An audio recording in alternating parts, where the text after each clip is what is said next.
माँ ने बोला, बहू नहीं, तुम खुद चाय नाश्ता बना के जाओ।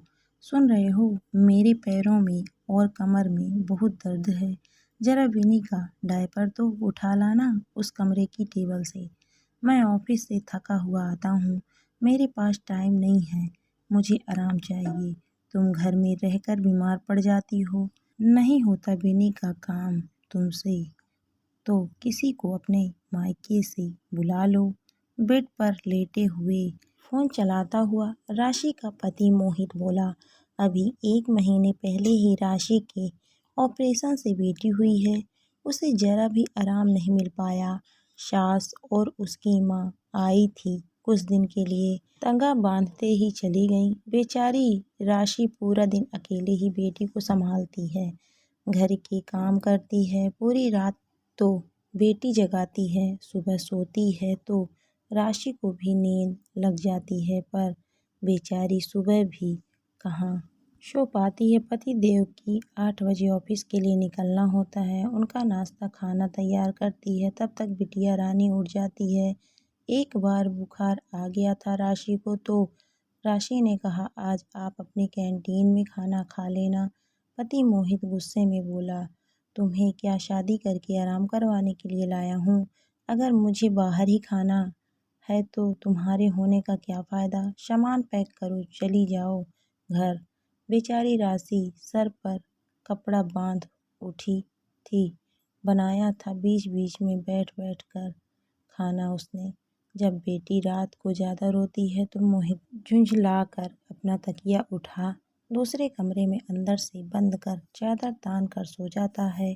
बेचारी राशि पूरी रात बेटी को गोद में ले बैठी रहती है। ये पति हाउस वाइफ को क्या समझते हैं कि वो घर में सिर्फ आराम करती हैं, काम तो सिर्फ वही करते हैं। घर की मुर्गी दाल बराबर, खुद का काम ही दिखता है इन्हें। ऐसा नहीं, राशि पढ़ी लिखी नहीं है या नौकरी नहीं कर सकती है, पर उसने परिवार को प्राथमिकता दी। शुरू शुरू में सब अच्छा भी था। मोहित एक प्यार करने वाला पति था, पर असली प्यार तो बेटी के आने के बाद ही पता चल रहा है राशि को। अब तो हद हो गई है, हर बात पर मोहित यही कह देता है, अब तुम किसी काम की नहीं रही। भाई, एक औरत का शरीर बच्चे के बाद पहले जैसा नहीं रहता। राशि ने गुस्से में बोल दिया था कि तुम्हें मुझसे नहीं मेरे शरीर से प्यार है, तुम स्वार्थी आदमी हो। पता नहीं उस दिन से क्या हुआ, मोहित ने राशि के पास आना ही बंद कर दिया। वो राशि को प्यार से छूता भी नहीं था, बस खाना पीना खाकर दूसरे कमरे में सो जाता था। राशि अब दिन पर दिन डिप्रेशन में जा रही थी। उसे शक हो रहा था कि मोहित किसी और औरत के पास जा रहा है। वो खोई खोई सी रहती थी। एक दिन अचानक से बिना बताए राशि की सास उनके घर आ गई। दरवाज़ा मोहित ने खोला। वो माँ को देखकर घबरा गया। माँ, तुम कैसे बिना बताए अपने आप आ गई?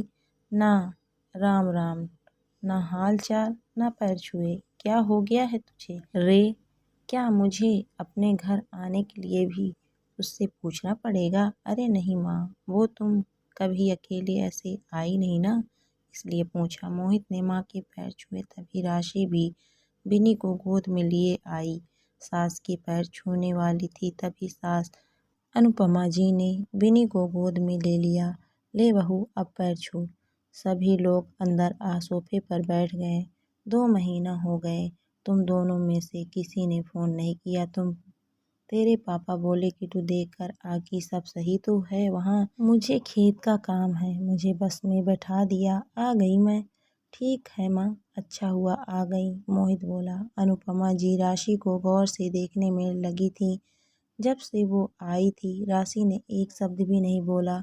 वो बावरी सी लग रही थी, बाल पूरे उलझे हुए जैसे कितने दिनों से कंघी ना हुई हो, बेकार सी मैक्सी पहने, चेहरे पर उदासी। अनुपमा जी पर अपनी बहू की ऐसी हालत देखी नहीं गई। वो विश्वास नहीं कर पा रही थी कि ये उनकी वही बहू है जिसका गुलाब सा दमकता हुआ चेहरा था। साड़ी से पिन तो कभी हटती नहीं थी, पूरे घर में अपनी पायल की छन छन करती थी।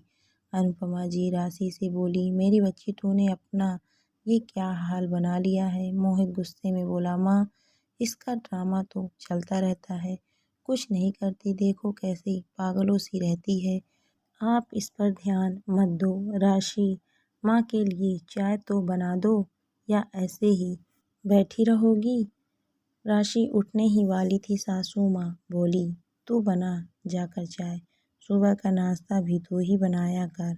बहू को बिना परेशान किए अपना चाय नाश्ता करके चला जाया कर, उसे जगाने की ज़रूरत नहीं। सुबह जब तक बिनी 1 साल की नहीं हो जाती तब तक तू बहू के साथ सभी कामों में मदद कराएगा, जब भी घर पर होगा, समझा। तो माँ सब कुछ मुझे ही करना है, तो आप बिनी और राशि को गांव ही ले जाओ अपने साथ। हाँ सही कह रहा है, तेरे साथ 7 फेरे लेकर ये हमारे लिए आई है, उसे अपने साथ ले जाऊं और तू यहाँ शहर की लड़की के रंगरलियां करे। हरगिज नहीं, तेरे चाल चलन ठीक ना लग रहे मुझे। मोहित, क्या माँ आप मुझे ऐसा समझती हो। ठीक है, कर दिया करूँगा थोड़े बहुत काम।